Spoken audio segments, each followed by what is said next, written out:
White film on your ferment? Don't test it yet, because that white layer could be a relatively harmless surface yeast, or it could be the beginning of something you should throw away. And the confusing part, mold can be white too. So in this video, I will show you how to tell the difference between normal fermentation changes, Kahm yeast and mold, and what to do when you find them. First, don't panic just because your ferment looks different from the day you made it.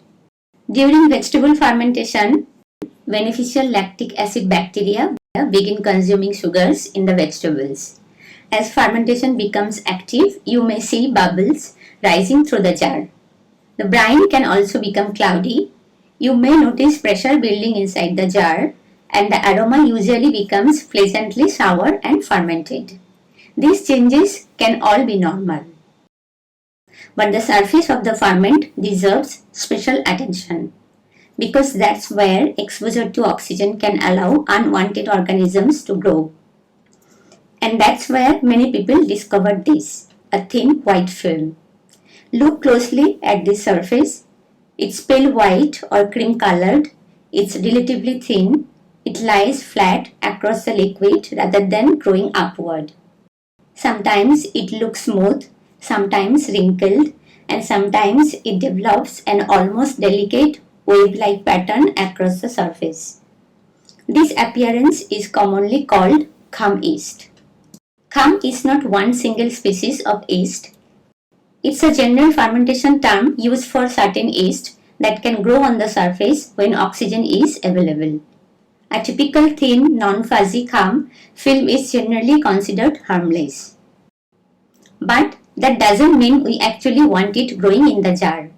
Kahm can affect the flavor and aroma of your ferment, especially if it's allowed to grow for too long. More importantly, its appearance tells us something useful. Oxygen is reaching the surface. If you are confident that you are seeing a thin, flat, non-fuzzy Kahm film, carefully remove it with a clean spoon.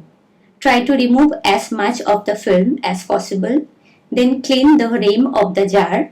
Next, look for vegetables floating above the brine. Push them back underneath. Everything should remain submerged. Replace your fermentation weight so that vegetables stay below the liquid. Then close the jar again. An airlock can help allow fermentation gases to escape while reducing the amount of outside air entering the jar. And keep watching the ferment. If film keeps returning, you need to look at why oxygen is repeatedly reaching the surface. Now look at this. Very different. Instead of a thin film sitting flat against the surface, this growth rises upward. It's fuzzy, hairy, cotton-like, and it may appear as separate circular colonies. This is much more characteristics of mold, and here is an important point. Do not decide whether something is mold based only on color. Mold can be green, it can be blue, it can be dark grey or black, and yes, it can be white too. So remember the texture more than the color.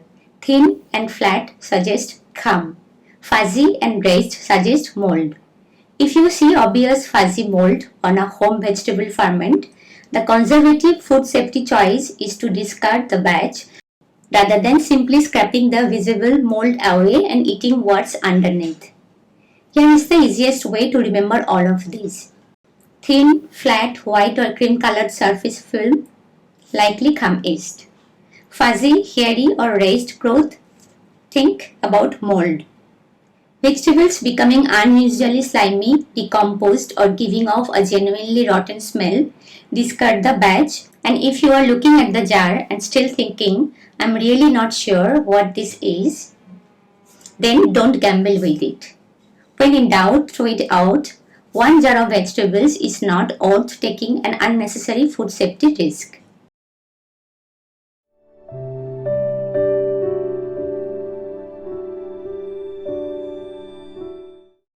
So why does this happen in the first place? One common reason is vegetables sticking above the brine. Anything exposed at the surface has greater contact with oxygen, That's why keeping vegetables submerged is one of the simplest and most important fermentation habits. The second issue is excessive oxygen. Repeatedly opening the jar or leaving it exposed gives surface yeast and molds more opportunity to grow. Third, your fermentation weight. If it's too small, too light, or isn't holding everything underneath the brine, pieces of vegetables can float back to the surface. Next comes salt. Don't guess your salt amount and don't dramatically reduce the salt just because you would prefer a less salty flavor. Salt does more than season the vegetables. It helps create conditions that favor the organisms we want during fermentation. So measure it properly and follow a reliable fermentation recipe. Temperature matters as well. Vegetable fermentation generally does well around 20 to 22 degrees Celsius or approximately 68 to 72 Fahrenheit. A very warm environment can accelerate fermentation and increase the chance of undesirable changes. And finally, your equipment. Dirty spoon, hands, or utensils can introduce additional microorganisms into the ferment. Start clean, use clean equipment. And every time you need to reach into the jar, use a clean utensil.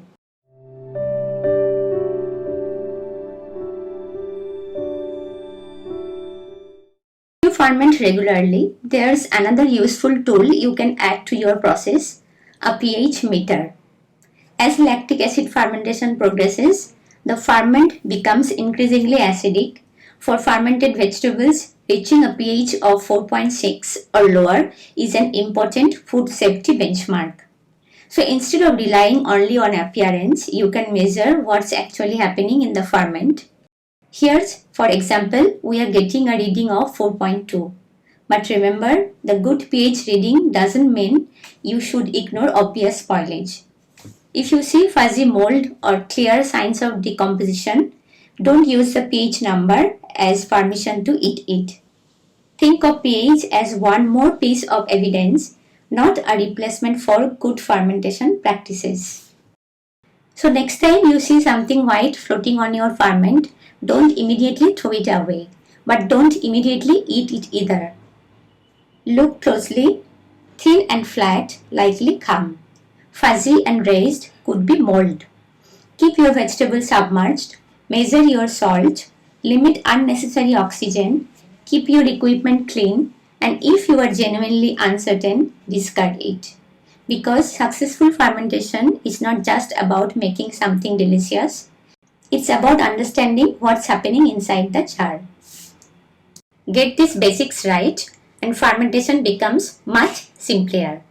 Follow Brew for simple fermentation science, traditional ferments, and beginners-friendly recipes.